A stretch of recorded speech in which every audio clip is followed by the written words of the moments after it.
고3 20년 7월 학편입니다. 뭐 의사표시 지문이라고 할 수 있겠는데, 일단 이거 보기 전에 법지문 같은 경우는 뭐라고 해야 되지? 이게 알게 모르게 같은 게 계속 나오거든. 여기서 지금 의사표시, 그리고 어떤 것이 뭐 의사표시인가,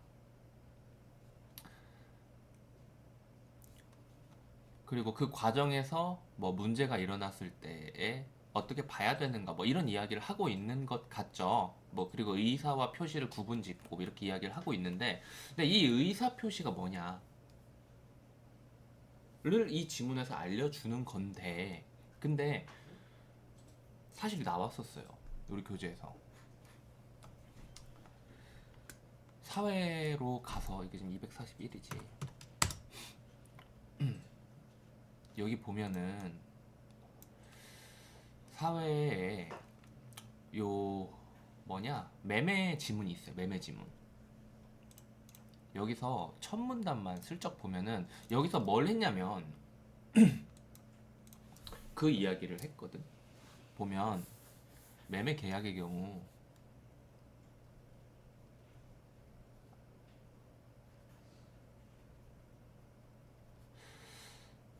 여기서 무슨 이야기를 하고 있냐면 이 의사표시 이야기를 하고 있거든. 판매자, 뭐 매도자라고 할게요. 매도자, 판매자입니다. 그리고 매수자, 구매자입니다. 매도자가 팔겠다는 의사를 표시하고, 매수자가 사겠다라는 의사를 표시함으로써 이 둘의 의사 표시가 합치해서 이 결과로 법률 효과를 발생시키는 걸 목적으로 하는 거예요. 이 계약의 경우 이게 약속이랑 뭐 다르다, 이런 이야기를 했었어요. 여기서 말하는 이것이 바로 우리가 지금 이야기할 내용입니다. 그래서 처음부터 읽어보면, 의사표시라는 것은 뭐 의사표시자가 내심의 의사를, 어려운 말이지만 이제 알죠? 판매자가 팔겠다라고 하는 거예요. 지금 이러한 법률 행위로서 효과 의사, 표시 의사, 행위 의사에 이어, 그리고 표시 행위까지의 과정을, 여기 끊어줘야겠죠. 표시 행위까지의 과정을 거치며 일정한 법률 효과를 발생시킨다. 지금 의사 표시, 법률 행위, 법률 효과 세 개의 줄 세 개에서 하나하나씩 나왔는데, 이 세 단어가 전부 다 그 지문에 나왔어요.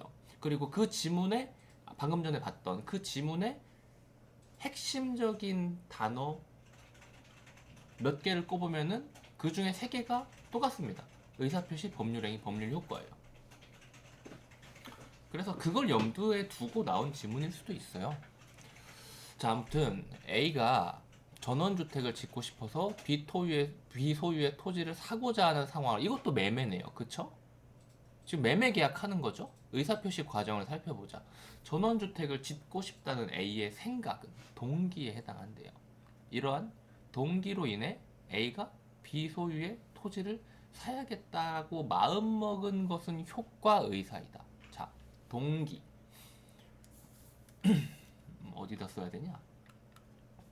동기. 동기로 인해서 사야겠다라고 마음먹음. 요게 바로 효과의사인데, 이건 근데 생각해보면 그냥 머릿속으로 생각하는 거잖아. 그치? 그리고 이러한 효과의사를 B에게 전달해야겠다는 생각입니다. 생각. 그쵸? 전달해야겠다는 생각이에요. 전달한 게 아니에요. 그쵸? 이거는 바로 표시 의사이고요. 그리고 이렇게 토지를 매수하겠다는 의사를 전달하는 방법 중 하나인 계약서 작성이라는 행위를 의도하거나 뭐 인식하는 것은 행위 의사래요. 이제 실제로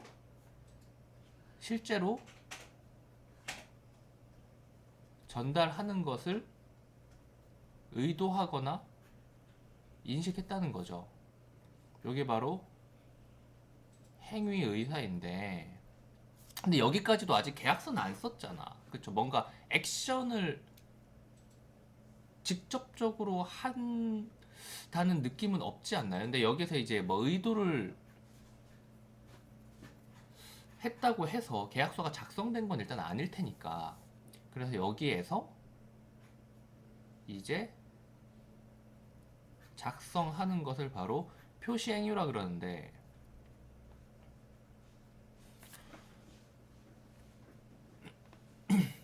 단어들을 보면 의사, 의사, 의사 다 생각만 하고 있단 말이야. 여기에 와가지고 행동을 했죠. 그래서 의사 표시 과정에서 뭐 의사와 표시가 일치할 때에는 큰 문제가 없다라고 하네요.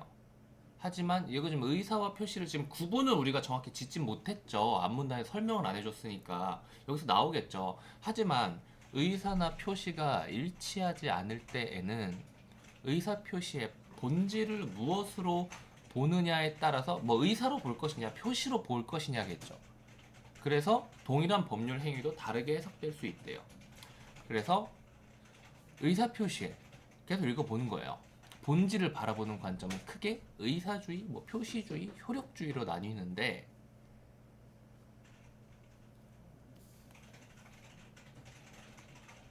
의사주의는, 그리고 표시주의는, 효력주의는 지금 여기서 우리가 정리했던 요 녀석들에서 정해지는 거겠죠. 의사주의는, 근데 여기서 뭐 의사와 표시에 대해서 정확하게 구분을 계속 지어 정의로 정해주진 않는 것 같네요. 구분을. 그래서 의사는 생각인 거고, 표시는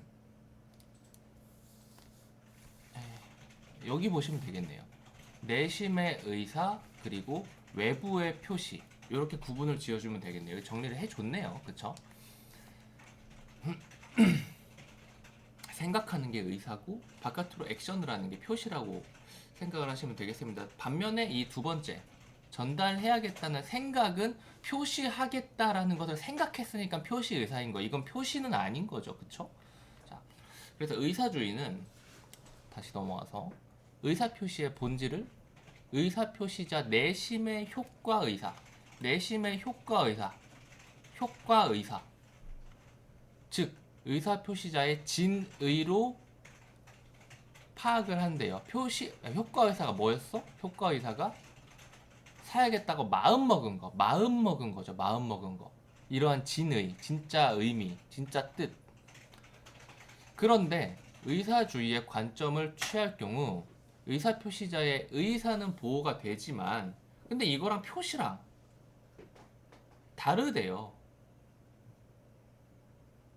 그렇기 때문에 무슨 문제가 생길까?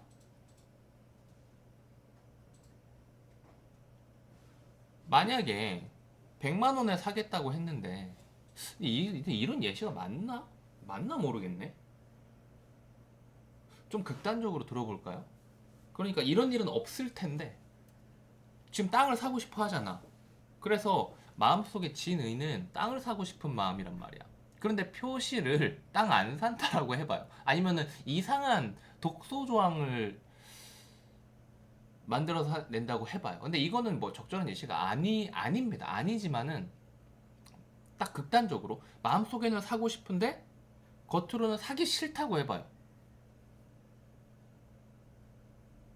근데 계약은 했을 수도 있잖아.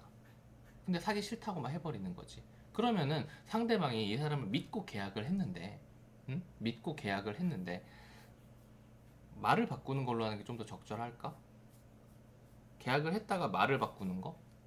그렇게 말을 바꾼다면 아직 A라는 사람의 마음속은 땅을 계속 사고 싶단 말이야. 그런데 뭔가 이유가 있겠죠. 이유는 뭐 우리 사는 사회에서 이유는 다 돈입니다.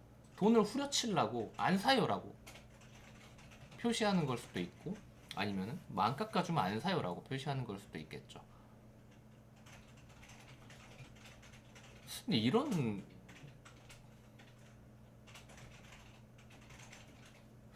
예시가 맞나 모르겠다. 적절하지 않은 예시인 것 같은데.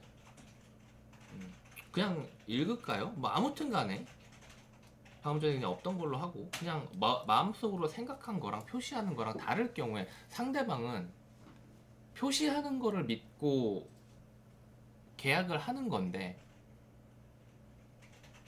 구매자의 마음속에는 다른 마음이 있으니까 사실상 상대방의 경우에는 표시된 걸 바탕으로 계약 믿고 신뢰를 하고 계약을 했지만 진짜는 요거다 마음속이다라고 하면은 이 신뢰를 바탕으로 맺은 뭐 그런 관계는 뭐 아니면 신뢰는 여기서는 그대로 이야기를 하고 있죠. 보호받지 못하는 문제가 발생할 수도 있대요. 그래서 표시주의는 의사표시자의 표시 행위에 대한 상대방의 신뢰를 보호하기 위해 의사표시의 본질을 바로 표시 행위, 겉으로 계약서를 작성한 거죠. 계약서 작성. 이 작성된 계약서 혹은 뭐 계약서를 직접 작성하는 행위라고 봐야 될 것 같아요. 계약서를 직접 작성하는 행위. 그러니까 이 사람이 계약서를 작성하지 않았다면 의사표시를 하지 않은 것이다 라고 보는 거고요. 그렇죠? 그리고 의사주의는 이 사람이 사고 싶어 한다 라는 것을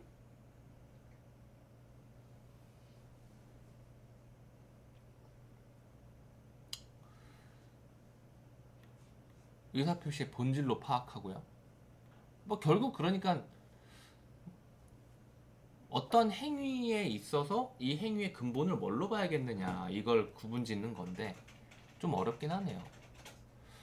그리고 한편 의사와 표시는 일체로서 양자 모두를 의사표시의 요소로 파악하고자 하는 견해도 있는데 이는 효력주의라고 한대요.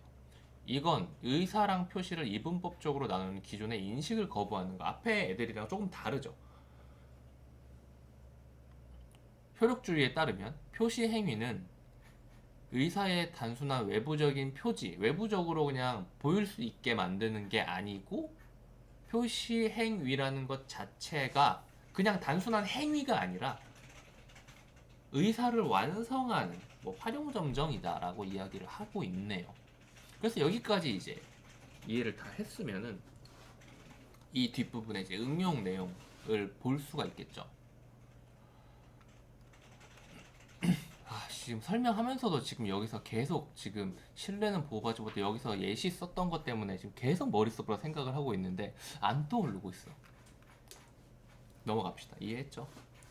그래서 의사와 표시가 불일치하는 대표적인 유형으로는 착오에 의한 의사표시를 들 수 있대요. 이건 또 뭘까? 착오에 의한 의사표시. 착오의 기본 유형은 착오가 의사표시의 과정에서 여기, 여기, 여기 중에 어떤 단계에서 발생하느냐에 따라서 효과의사, 이게 바로 마음속에서 일어나는 동기죠. 진의. 그러니까 동기의 착오, 그리고 내용의 착오, 그리고 표시상의 착오로 나눌 수 있는데 이것도 읽어봅시다. 먼저 동기의 착오는 의사표시자가 효과의사 결정 단계에서 지금 여기에서 계속 지금 가고 있는 거예요. 뭔 말인지 알겠죠? 여기에서 추가로 해서 여기서 이렇게 나가면은 의사주의, 그쵸? 그리고 여기서 이렇게 나가면은 표시주의, 그쵸? 그리고 효력주의는 얘랑은 이렇게 구분 짓는 거랑은 조금 다르다 라고 이야기를 하고 있는 거고, 그리고 여기에서 표시 행위의 단계를 또 나누고 있죠. 여기에서는 동기의 착오는 효과의사, 이 부분에서 이 동기의 착오가 연결이 되는 건데, 이 뒤에 표시 행위에 의해 표시 행위 중 표시 뭐냐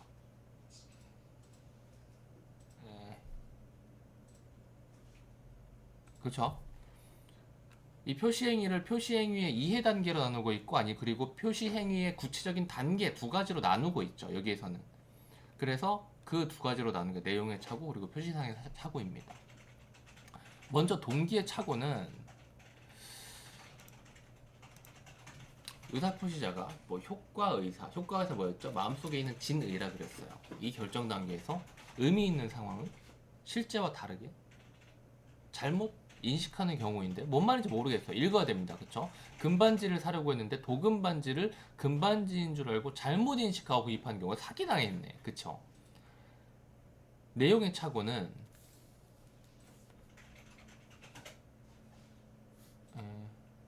뭐 체크만 합시다.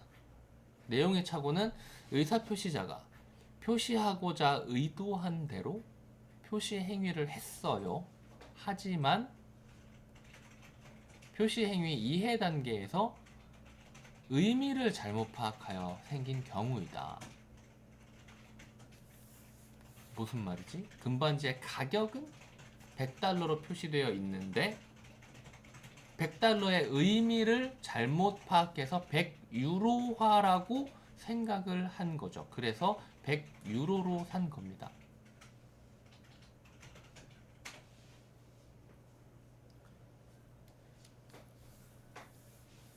그리고 표시상의 착오는 10만 원으로 쓴 거를 만 원으로 잘못 표시하는 경우. 그러니까 이 세 가지는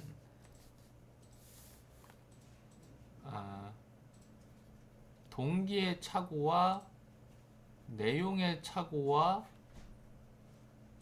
표시상의 착오는 말로 하면은 되게 어렵지만은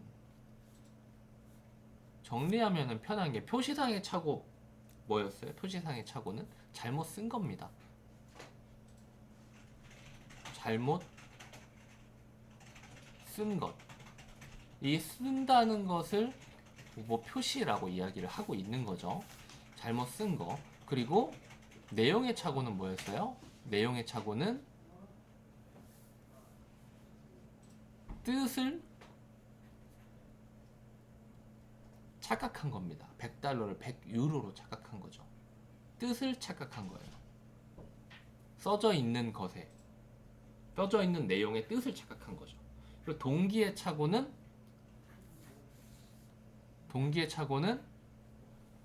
설계당한 거지.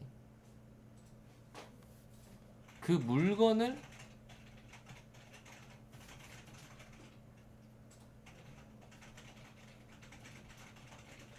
착각하는 거죠. 그래서 우리가 말하는 막 이런 경우 사실 굉장히 많이 있는데, 그거 되게 많죠. 그 미술품에서 이건 뉴스에서 나오잖아. 막 엄청난 뉴스 기사 뭐 있었냐? 엄청난 미술 작가 많은 사람 아무나 생각을 해봐. 뭐 나는 뭐 미켈란젤로라고 할게요. 미켈란젤로가,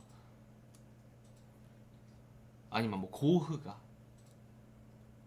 그림 이게 뭐 몇 천억에 경매가 됐는데 위작으로 판명돼.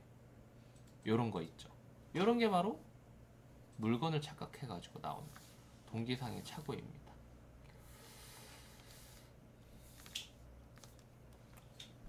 그런데 당연히 이건 법률 지문이니까 이 착오가 있었다면은 당연히 뭔가가 잘못된 거라서 취소를 해야 되잖아요.